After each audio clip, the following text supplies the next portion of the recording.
Iraq நாட்டிற்கு crane operator பணிக்கு சென்று கிளர்ச்சியாளர்களிடம் சிக்கியுள்ள தஞ்சையை சேர்ந்த சலீம் என்பவரை பத்திரமாக மீட்டு இந்தியாவிற்கு அழைத்து வர நடவடிக்கை எடுக்கும்படி அவரது குடும்பத்தினர் அரசுக்கு கோரிக்கை விடுத்துள்ளனர். இது தொடர்பாக சலீமின் குடும்பத்தினருடன் நமது செய்தியாளர் அலெக்சாண்டர் நடத்திய நேர்காணலை தற்போது காணலாம். தஞ்சாவூர் மாவட்டம் மைக்கேல்பட்டியை சேர்ந்த அபூபக்கரின் மகன் சலீம் கடந்த 4.5 மாதங்களுக்கு முன்பாக ஈராக் நாட்டிற்கு கிரேன் ஆபரேட்டர் வேலைக்காக சென்றார். தற்பொழுது அங்கு கிளர்ச்சியாளர்கள் அங்கு கடந்த 10 நாட்களாக செய்து வரும் கிளர்ச்சியில் தற்பொழுது சலீம் அங்கு சிக்கியுள்ளார்.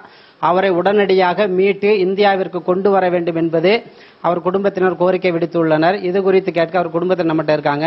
அவருடைய சகோதரர்கிட்ட ஃபர்ஸ்ட் கேட்போம். சார், சலீம் எதற்காண்டி வெளிநாட்டுக்கு போனாப்ல, எப்போ போனாப்ல, அதை பற்றி? குடும்ப வருமானத்துக்காக தான் வெளிநாட்டுக்கு போறது. நம்ம அதுக்காக தான் போனாங்க. 2-3 நாட்டில் இருந்திருக்காப்புல. அது மாதிரி அந்த அந்த துபாய் நாட்டில் உள்ள லைசன்ஸ் கிடைச்ச அந்த இது கிடைச்சதுனால தான் இந்த வாய்ப்பு கிடைச்சது. அவர் ஈராக்கில் கூட போயிருக்காப்புல. 4.5 மாதம் ஆச்சு. 4.5 மாதம் சம்பளமும் இல்லை, ஒன்றும் கிடையாது. 10 நாளைக்கு முன்பு கிளர்ச்சியாளர்கள் பிரச்சனை வந்ததில்ல, இதை பிடிங்கிட்டாங்க. அவர் ரூமில் பத்தாக்காவை பிடிங்கிட்டாங்க. வெளியில் வர முடியாது, போக முடியாத அளவு இது பண்ணியிருக்காங்க. பாஸ்போர்ட்டை எப்போதுமே ரூல்ஸ் பாஸ்போர்ட் கம்பெனியில் தான் இருக்கும். அதை கொடுத்தா தான் நம்ம எதுவுமே செய்ய முடியும். அது மாதிரி சூழ்நிலை இருந்துகிட்டு இருக்காப்புல. இப்போ உங்களுக்கு 10 நாளைக்கு முன்னாடி என்ன ஃபோன் பண்ணாரு? ஃபோன் பண்ணும்போது என்ன மாதிரி தகவல்? இது விவரம் ஃபுல்லாக சொல்லாமல் சும்மா குடும்பத்துக்கு பயப்படுவாங்க மறைச்சு சொல்லிட்டு இருந்தாப்புல. அதுக்காக ஒன்றும் இது பண்ணுறதில்ல. ஆனால் ஒரு 5-6 நாளைக்கு முன்னாடி தன்னுடைய அண்ணன் மூத்தவர்கிட்ட சொல்லியிருக்காரு, இது மாதிரி பத்தாக்கா பிடிங்கிட்டாங்க, இது மாதிரி பிரச்சனை இருந்துகிட்டு இருக்கு அப்படிங்கிற மாதிரி சொன்னாங்க. அவங்க போய் 4.5 மாதம் ஆகுது. அவங்க போய் கிரேன் ஆப்ரேட்டர் வேலைக்கு தான் போனாங்க.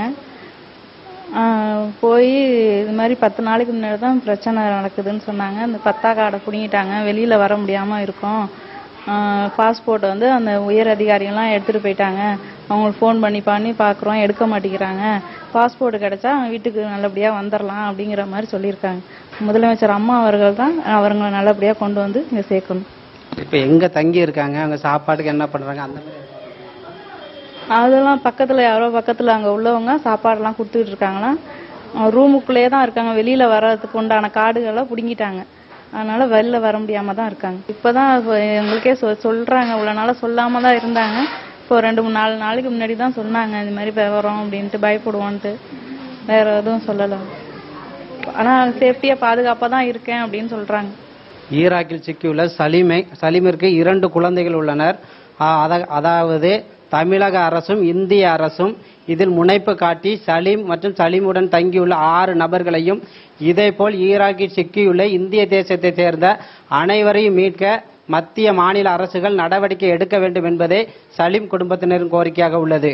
சத்தியம் செய்திகளுக்காக ஒளிப்பதிவாளர் குருநாதனுடன் தஞ்சையிலிருந்து அலெக்சாண்டர்.